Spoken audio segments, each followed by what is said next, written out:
Many people believe the miracle of the sun at Fatima was mass hysteria, an optical illusion, or a myth invented by hyper-religious zealots. But Catholic theology claims it was a historically verifiable, objective supernatural event validated even by secular government intelligence agencies. The CIA's classified Fatima file just broke all skeptics, and we are going to dive into exactly what the intelligence community knew about this Marian apparition. Most believe Fatima was just a religious hallucination driven by a crowd staring too long at the sun, but the twist is that the people's clothes instantly dried from soaking wet to bone dry, a physical impossibility that even atheist reporters on the scene were forced to document. Today we're going to trace this back from the Old Testament through the New Testament and right into modern Catholic practice. The Hebrew word auth, meaning a sign or miracle, unlocks everything we are about to reveal. Does objective, secular reality support the supernatural claims of Marian apparitions? Or are we just relying on blind faith when we talk about the woman clothed with the sun? The modern believer is standing at a critical decision point. You are deciding whether miracles are just ancient myths confined to the Bronze Age, or if they are actual events that happen in the modern era, leaving behind physical evidence that even governments cannot deny. If someone tells you it's going to rain, you might doubt them. If they say it will rain at exactly noon and then make the sun dance instead, leaving everyone's clothes completely dry, you're looking at a weather maker, not just a weatherman. Fatima was God signing his name across the sky to validate his messenger. But we live in a culture deeply confused by secularism and post-truth relativism. The stakes here are incredibly high. If Fatima is true, then hell is extremely real. Penance is absolutely required of us. And intercessory prayer can literally alter world history. What is at risk is nothing less than your eternal soul and the souls of those around you. We cannot afford to ignore heaven when it provides historically verified data. If you're interested in deepening your faith, hit like and tell me where you're watching from. Consider subscribing to stay rooted in Catholic truth. Support our videos, team, and tools. Link in description or scan the QR code on screen. But where does this teaching actually come from? To truly grasp what happened in 1917, we have to go back to the ancient Jewish context. The miracle of the sun was an auth, a cosmic sign meant to validate a prophet. We see this exact pattern in the Old Testament. In the book of Joshua chapter 10 verse 12 through 14, Joshua commands the sun to stand still in the sky to ensure God's victory over worldly enemies. God used the physical cosmos to validate his prophetic messengers and ensure the triumph of Israel. This wasn't an isolated event. This Old Testament typology perfectly prefigures what happened at the Kovada area. Just as Joshua commanded the sun to show God's victory over physical enemies, Mary commands a cosmic sign to prove her victory over the atheistic, secular enemies of the 20th century.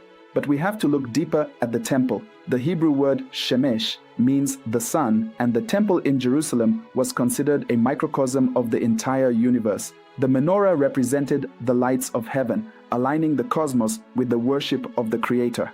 This physical, visual worship didn't end in the Old Covenant. It was elevated.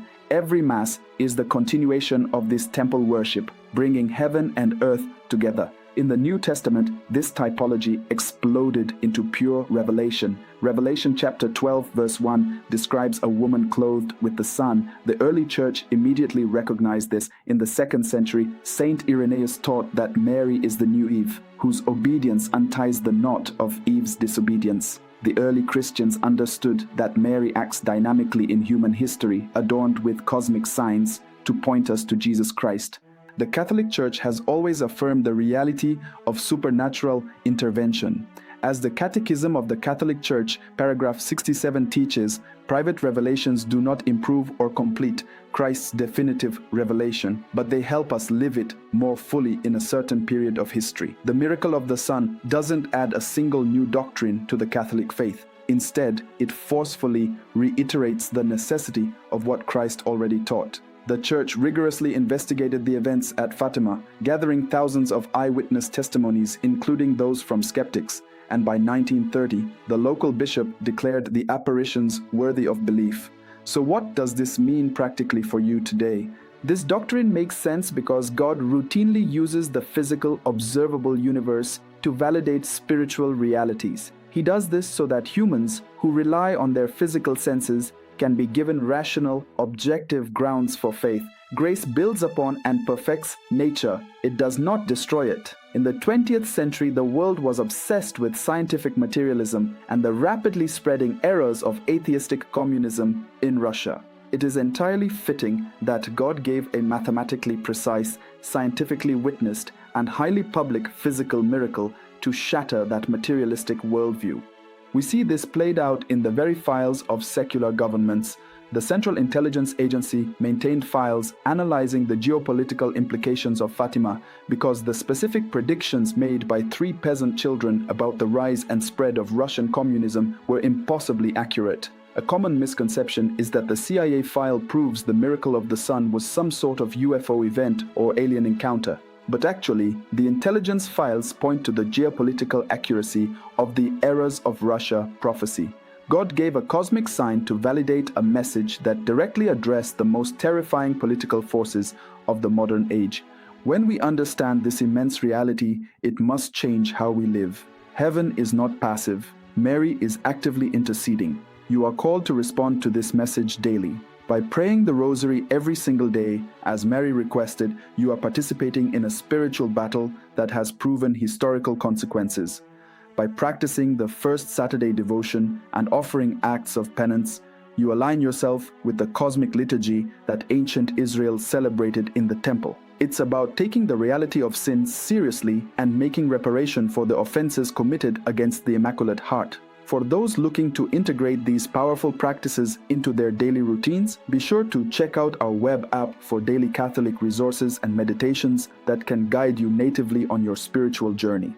God used the sun to testify to the truth of Mary's message, an event so objective and so profound that even a secular body like the CIA had to reckon with its geopolitical impact. This wasn't an optical illusion. The physical landscape was altered, the ground was dried, and tens of thousands of lives were changed in an instant. The creator of the universe literally commands the cosmos to catch our attention, begging us to turn back to his Son before it is too late. Now I know what some of you are thinking. Many Protestants object to the miracle of the sun, arguing that Satan masquerades as an angel of light, quoting 2 Corinthians chapter 11 verse 14. They claim that Fatima is a demonic deception designed to lead people away from Jesus and toward Mary.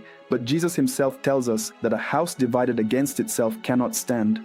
The message of Fatima strictly called for repentance, turning away from sin, and praying for the conversion of sinners to Jesus Christ. Demons do not command people to stop offending God. They do not beg people to do penance or warn them about the reality of hell. True devotion to Mary always culminates in greater obedience to Christ because she always points to him. From a Jewish perspective, modern scholars might argue that miracles which override natural law are contrary to an orderly creation, as viewed by Maimonides.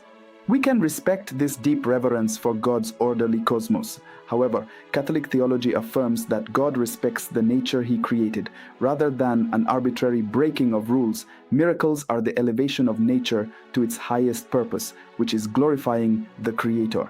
The CIA's documentation confirms that Fatima wasn't unstructured chaos. It was a highly ordered, historically accurate intervention. We do not believe the Old Covenant has been replaced. Rather, the New Covenant fulfills it. The miracle of the sun is deeply Jewish in its mechanics. God using a physical cosmic sign to call humanity to teshuvah, to repentance. As St. Augustine observed, miracles are not contrary to nature, but contrary to what we currently know of nature. Skepticism falls apart when confronted with the immense weight of historical physical evidence that even governments are forced to acknowledge. So where does this leave us? The miracle of the sun at Fatima was undeniably God signing his name across the sky to validate his messenger. Just as Joshua commanded the sun in the Old Testament to secure physical victory, Mary, the woman clothed with the sun, commanded a cosmic sign to secure spiritual victory over the modern world. The ancient Jewish understanding of a prophetic sign finds its ultimate fulfillment in this approved Catholic apparition. Do not ignore this incredible gift. Pick up your rosary today, commit to the first Saturday devotions, and let the historical reality of Fatima strengthen your daily walk with Jesus Christ. Before you click away, I'm giving away a free PDF called 10 Fatima Prophecies that already came true. 10 prophecies, 10 verified fulfillments. One timeline that even the CIA couldn't argue with. If this video moved you, that PDF will anchor it. It's free, it's in the description, and it takes 2 seconds to download. Go get it.